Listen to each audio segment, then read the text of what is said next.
সাতখনীয়া হাতীনে উচ্চ মাধ্যমিক বিদ্যালয়ৰ ছাত্ৰ। মোৰ নাম শ্ৰী শিৱম প্ৰতীক। নমস্কাৰ, মোৰ নাম শ্ৰী প্ৰাণজিত দাস। নমস্কাৰ, মোৰ নাম শ্ৰী প্ৰাণজিত দাস। আমি বিকশিত বিজ্ঞানৰ বাবে আমি এটা প্ৰজেক্ট বনাইছোঁ। সেই প্ৰজেক্টটো আমি প্ৰজেক্টটোৰ নাম হ'ল সৌৰশক্তি। আমি একবাৰ ষ্টাৰ্ট কৰি দেখাওঁ।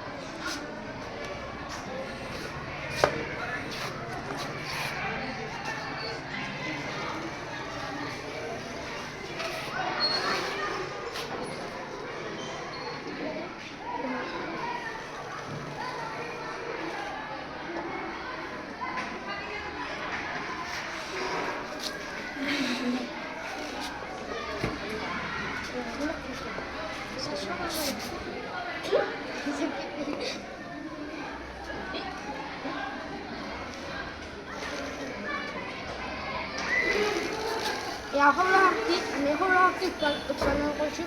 সূৰ্যৰ পৰা পোহৰ আহি ফেনখনত পৰে, তেতিয়া ফেনখন চলি পেলাই ঘৰৰ ভিতৰত লাইট জ্বলাই। এয়া সৌৰশক্তি বনাইছোঁ।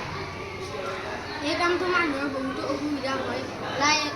বৰষুণ দিলে লাইট জ্বলে, আমি পঢ়িবলৈ অশান্তি পাওঁ। সেইবাবে আমি সৌৰশক্তি বনালোঁ। এতিয়া সূৰ্যৰ পোহৰ পৰিলে লাইট জ্বলিব। এয়া চাওঁ।